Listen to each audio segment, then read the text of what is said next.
Speak up. Please number 7. It was a massive up. Tales of wonder. Right? Different things you do.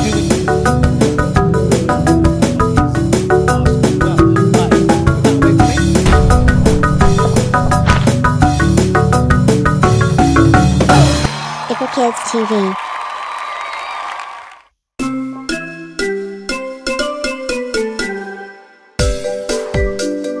Welcome to IQRA Kids TV, Ramadan Special. Assalamu alaikum. And welcome once again, guys. How is everybody out there? Hope you are all fine and well. Auntie Kay, what's been going on with you guys? I don't know. It's really, we're kind of getting a bit sluggish at home, actually. Yeah, we're going through a little dip. You know, but I'm always encouraging the kids. You know, we always remind ourselves we must be patient during the month of Ramadan. You know, no squabbles. You know, we must remember to share. So, alhamdulillah. Well, I'm kind of glad you said that. No, I'm not glad for your difficulties, but I'm glad that you said that because our next item coming up is going to help to reinvigorate the spirit of Ramadan. But before we do that, a quick reminder, guys. As usual, we are on a mission at the moment to get 1,000 followers on our Instagram account by the end of Ramadan. So guys, if you've not done it yet, one of the best ways to support us, if you like what we do, you want to see more, you know, is to go and like our page, follow us on social media. It's not going to take a long time. And if you've got friends, cousins, families, why don't go to the page, get the URL link, send it on your family's WhatsApp group, because most people have got one, right? And say, guys, I'm really enjoying this show by these guys. We want to see more. We should encourage this kind of things in the Muslim community. Please go over there and follow it as well. Now, you might be sending it to adults, okay? And they're going to probably not visit it at all. But it's okay, as long as they go and follow us so we can get those numbers up. That's the most important thing. And one of the things about getting those numbers up in terms of followers, it opens up the avenue for our page to do other things. We can do more adverts. Because you have to have a certain amount of people before you can do certain things. Okay, I wasn't So aware I of think it's not asking too much, just to get those people to follow us. And if they can comment and like and share, that's fine. But if not, just at least follow us. So do that for us, inshallah. Right, so that's one way. You can also send us an email intentions of holding out. You can send us an email on the following email address, info@iqra.tv. Right, guys, Auntie Kay, you're having that problem? I am. I got your solution.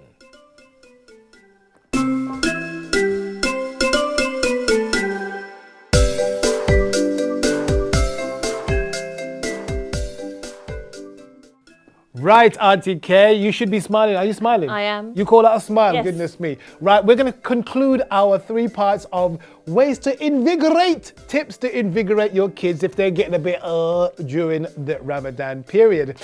We're up to number 7. Have iftar together. Something tells me you're already doing that.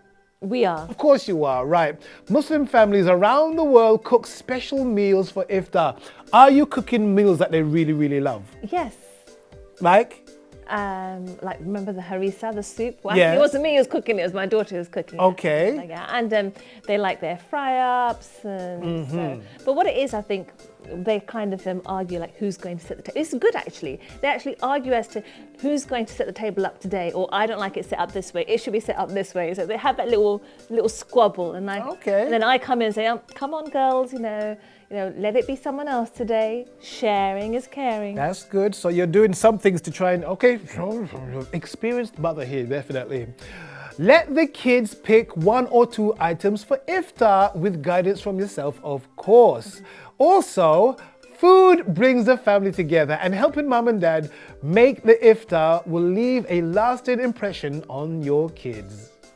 Personally, I have very fond memories of making iftar with my mum. She'd stand by the cooker and she'd make these big, massive parathe, there's chapatis and butter, and then it'll be like scrambled egg, alhamdulillah. So we'd all kind of always help out, always there. Well, as you guys know, I am a convert to Islam, and my parents were not Muslims, so we don't have any memories like that whatsoever. All the memories I have of the last 30 or so Ramadans. It's just, getting ready, learning the Taraweeh prayers, in learning how to fast, learning how not to talk about food, even though I still do. Auntie Kay is proof of that. So it's just been learning as an adult how to cope with the month of Ramadan. So tell me of another way, another tip. Well, let me give you another let me give you another tip. Teach them through craft. And that is my thing. Arts and crafts are another great learning tool for kids and for adults as well, I should say. Ramadan crafts are a great way to keep kids entertained and help them learn about the blessed month of Ramadan. It is really, the internet is an ocean of information. You can Google things. There's 100 million different craft things you can do that will while away the hours, keep them busy. And, it is also a sunnah of the Sahabas that when they used to go to the masjid with their kids in Ramadan, they used to bring toys along to distract the kids. So it is definitely something we should all try. But with the internet, you have to be careful because once you've given your child the iPad and say, Mommy, I want to do some craft, and take it away, the next minute you find them gaming. That's a good point. Anyway, let's move on to the next topic.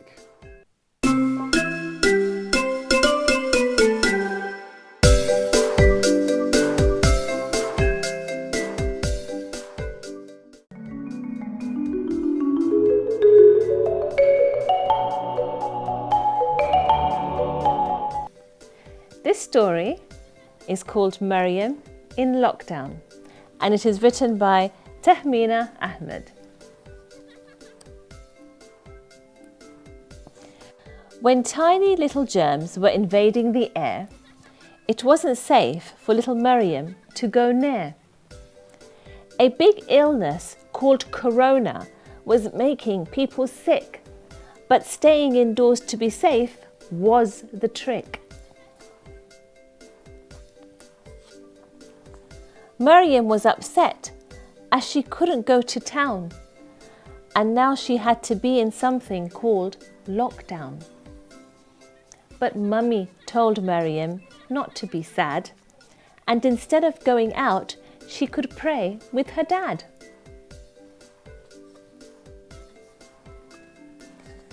Maryam noticed Daddy didn't go to the mosque to pray. Instead, he was praying where Maryam likes to play. Daddy explained that germs could spread in the mosque by many, so he's praying at home and then will call up her granny. Maryam asked if she could go and visit Granny instead. The lockdown is making me feel bored, she said. But Daddy said that Granny is too weak and old. The germs could hurt her quicker, by the doctor she was told.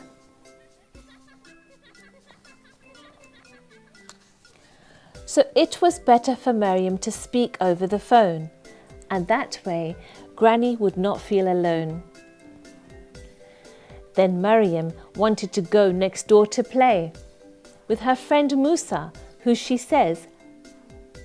plays with every day. But Maryam realized that germs can still spread, so she went to make Musa a nice card instead.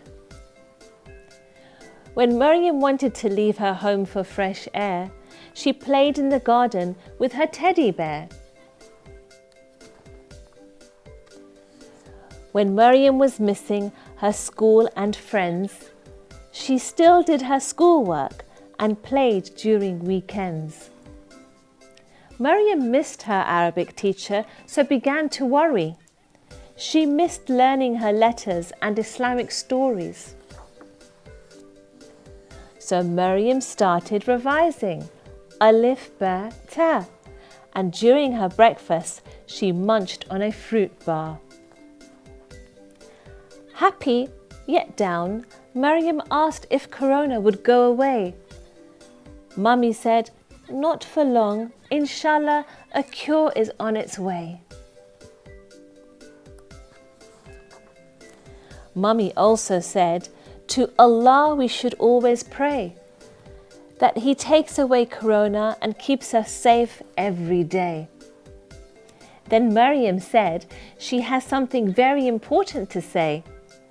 She said, The lockdown has made me love Allah in many ways. Mama asked Maryam why she loves Allah now more, as when lockdown first started, she wasn't as happy as before. Maryam said, I realize that Allah has gifted me lots in life, good friends, good food, and great family ties. And most of all, she's learned you should be thankful if you're safe and cherish Allah's blessings with love and faith. Wasn't that a beautiful story? MashaAllah. Hope you enjoyed that story. If you are a book author and you would like me to read your story here on IQRA Kids TV, do send me an email at info@iqra.tv. Maryam in Lockdown, and it is written by Tahmina Ahmed.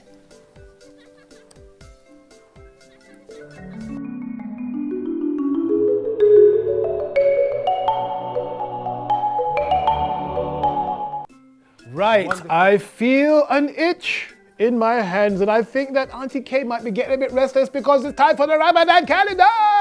The viewers know that by now. Yeah, yeah, they're all feeling that little itch, aren't they? Okay, so ready after 3, everyone. 1, 2, 3. Ta-da! There we go.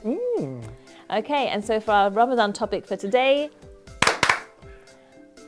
what does that say? It says a bit of drumming. Drumming? Now, drumming is used in parts of the Middle East to signify the end of the fast, the beginning of the fast. Like in Morocco, they fire a cannon to specify or to signify iftar. Okay. You didn't know that? No, You didn't know that? Well, there's some countries that they play the drum in the morning. Oh, and we had the Ramadan drummer Like the Ramadan drummer.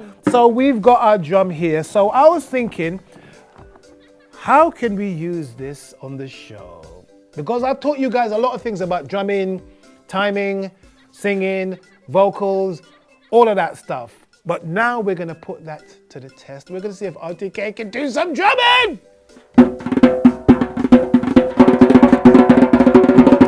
Okay. So Auntie K, I'm up for a challenge. I'm going to see if you can do some simple, basic patterns, okay? The first thing to do is take your ring off, ring it, and put it on the table. Right? And you'd be surprised how many rings I've lost. Like, goodness me. Not just rings, but wedding rings as well. My wife is very upset with me. Right? About 2 or 3 rings I've taken them off and drummed and then I can't find it. Anyway, so the first thing you need to know is how to hold the drum between your knees, slightly tilted away from you. Sit forward on your chair.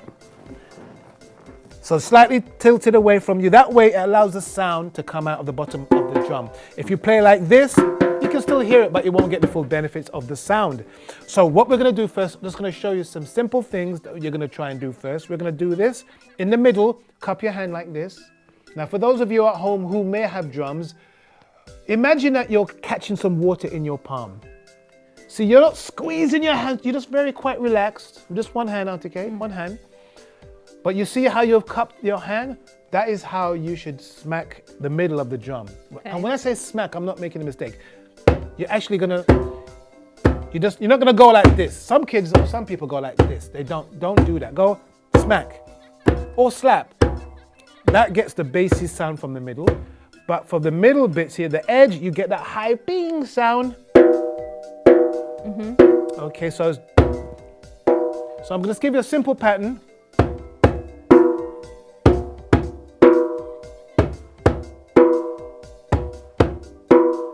Can you do that, Auntie Kay? Yes. Seems easy. That's not that heavy. No. She's got it ready. Okay.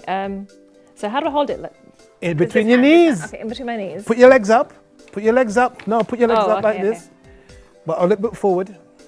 That's right.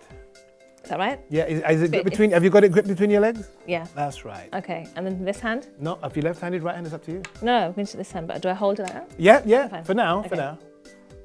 Remember, catching that water. So you've let go of that grip already. You just keep that. Keep that thing. No, I can hear you're hitting it at the tip of the finger. Okay. Hit it full on.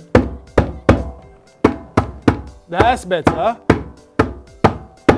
Oh, okay, she's going crazy. Okay, calm down, Atike, calm down. Let me just fan her off a little bit. Right.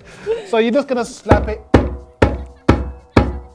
But firmly, not hard, but firm. Okay. It's quite hard. Okay, plus you need to use your wrist more. Your whole arm is good. Okay. Use your wrist more, try that. So maybe at this angle. That's better. Oh, still a bit stiff, but for now, don't worry. The exercise going on. Okay, do the pattern I tried to show. What was it? 1, 2, tip. Yes, That's it. yes, that's right.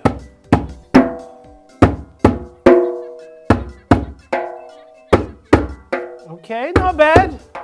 Okay, but this particular exercise is not so much geared towards you knowing the pattern. This is to do with you getting your hand right. Okay. Okay, the pattern is just to help you to have Lesson something 1. to do. So the lesson is to have your hand as if you're catching water and you don't want, but you have to keep that hand in that sort of position, okay? Just imagine you don't want the water to come out the side here, so you're keeping everything fairly tight, but not it's not gonna do it so intense that your hand explodes, right? Just intense enough to kind of hit the, try and hit, I feel like you're hitting the fingers first. Try and hit everything at the Like same these, time. this should Yeah, because touch. I can hear chikup. I should hear doof. That's better, much better. There you go. You hear that more solid sound? And you can even feel it. Oh yeah. Can you feel it? It's like a Yes. solid bowl. That finger, I can just get sloppy. you can hear, I can hear it. Good. Better. Good. Okay, stop. I don't want you to hurt yourself, okay? So that was good, because as you were doing it, you could feel Yeah, I could. that You're it's right. getting more of a, now I want you to move your wrist, loosen up put your hand out like this, and just loosen your wrist up and down, left and right. Now, if you are at home and you have a daf or a djembe or any of those kind of drums as well, you might want to try some of these exercises. Because some people, what I know is what 99% of people do, they get the drum, they go, and then they just put it away, okay? Because after they do all that, they realize there's nothing else to do because they're just trying to run before they can walk. They're not taking the time to learn the basics of what it takes to get a good sound and then to keep, to follow a good pattern and then to maintain the pattern. Because some people, they drum and they go fast or they lose it or whatever, or their fingers get lazy or whatever. So it's a few different things we're trying to teach. One is to get your hand right. That's one thing. The second thing we're trying to do is rhythm, okay? Back in the day, they call it funk, okay? Rhythm, soul, okay? Okay, yeah. Soul, I don't know if anybody can teach people soul, but soul is to do with what you've naturally got inside of you. Like,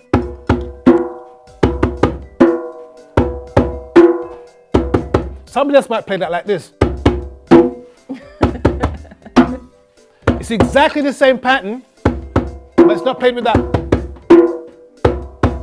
that kind of flow, that kind of groove. Yeah. That's another word I'm looking for, groove. All right, so let me see if you can play that with groove. I'm not sure. Now, I don't know if you can teach groove, but we're going to try. Oh my gosh, I'm not sure if can I show groove on TV? Huh? Can I show groove on TV? Yes, come on. Have I lost my groove? I'm not sure. Did you ever have groove? Yes, Oh, have, but do I still have do groove? you still have it? Well, you're certainly not hitting it right. Give me a chance.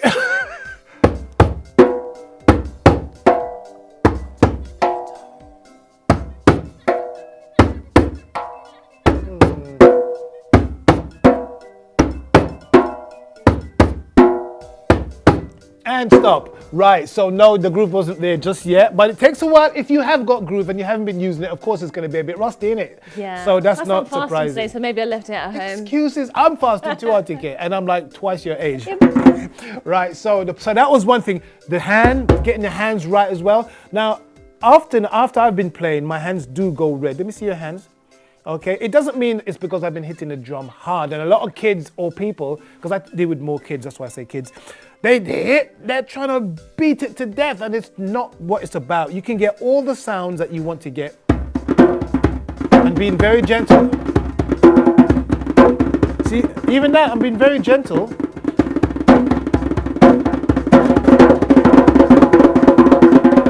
Right, very gentle without having to go bang, bang, bang. Sometimes when I do the drum challenge, when I'm at events and stuff, I'm really scared for my drum. Yeah. I think some kids are gonna punch a hole right through it. They're hitting it so hard, and then their arms get sore, and then they probably get put off. So again, don't do that if you've got a little drum at home or whatever. Don't start whacking it. You know, anything you want to do, you can get it by just. That's what I'm gonna teach you next. Okay, this simple pattern.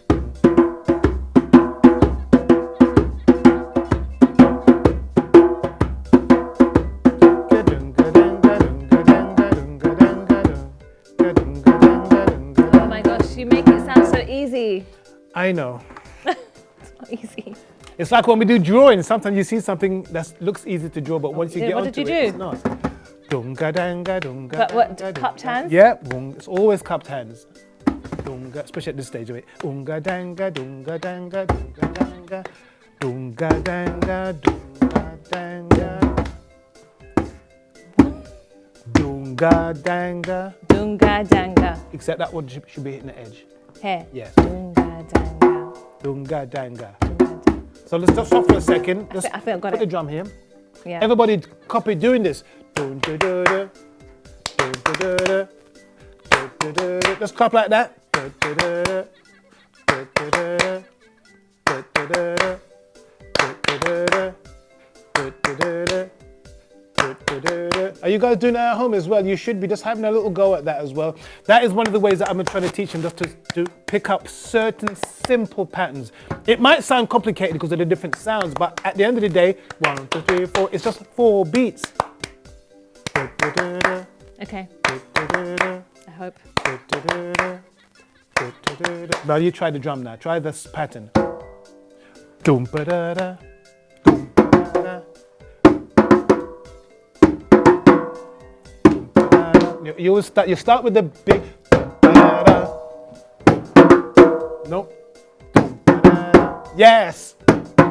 Yes, Auntie K. Woo, woo, woo. She's getting there. One more. Okay. Thank you very much. Right, we're going to knock that one on the head. I think you did fairly well, Auntie K. I'm very pleased Me too. with my student here. Guys, if you want to join us in the studio, show off your drumming skills, or if you're really good, and if we get a bunch of kids in, we could do the drum challenge. Yes. Live would be awesome. Challenge. The drum challenge is one of the best things I've ever invented. What it is, when we go a bunch of kids, I get them to come on the stage with me and copy whatever I do. Okay. However, I get the kids in the audience to determine if I should make it hard for that person or easy for that person, and they start screaming out.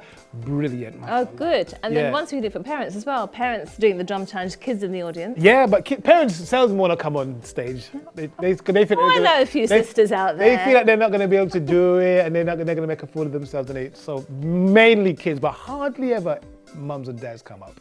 Anyway, guys, that is a combination of our Ramadan calendar and our Nasheed's Made Simple in one. All right, as I was saying before, I got distracted, is that if you do want to come in the studio with us and play some drums or what have you, you can email us info@IQRA.tv, or you can go to our Instagram page. Not only should you follow us and like some of our bits and pieces, but you can DM us directly and say, guys, I'm local to the London area and I want to come in and do some drumming. Simple as that. And there goes another show. Our shows go so quickly, don't they, Auntie Kay? Time flies when you're having fun. When you're having fun. That's the problem. Exactly. I was trying to think, what was it? Yes. Maybe we should make our shows a bit more boring. Oh, yeah. No, I don't think so. No. Remember, guys, thank you. And thank you, Mum and Dad, as well, for supporting our show. You're just watching us is support as well. But going to our Instagram page, liking, following, that's going another whole level of help and support as well. We had a nice show. Auntie Kate showed her drumming skills. Auntie Kate, respect to you, you know what I mean? Thank you. Anything you want to say to our lovely viewers before we Don't forget the programs that you can find here on IQRA Kids TV, Ramadan Art Studio, Let's See the World, Muslim Heroes, and so much more. You will actually, if you What am I trying to say here? If you go to our Instagram, you'll actually find out all the program, what's going on, you know, and be able to keep in touch in that way, inshallah. Absolutely right. Guys, have yourselves a blessed iftar later on, inshallah. Don't overeat. Remember some of our health tips. I'm talking to myself as well because I eat all the crazy stuff. But anyway, take care. See you soon. Assalamu alaikum. Assalamu alaikum.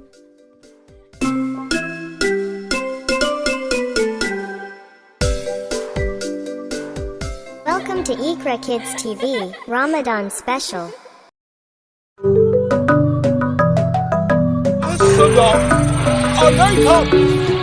Please remember something. It was a massive up. Tales of wonder. Right? Different things you do.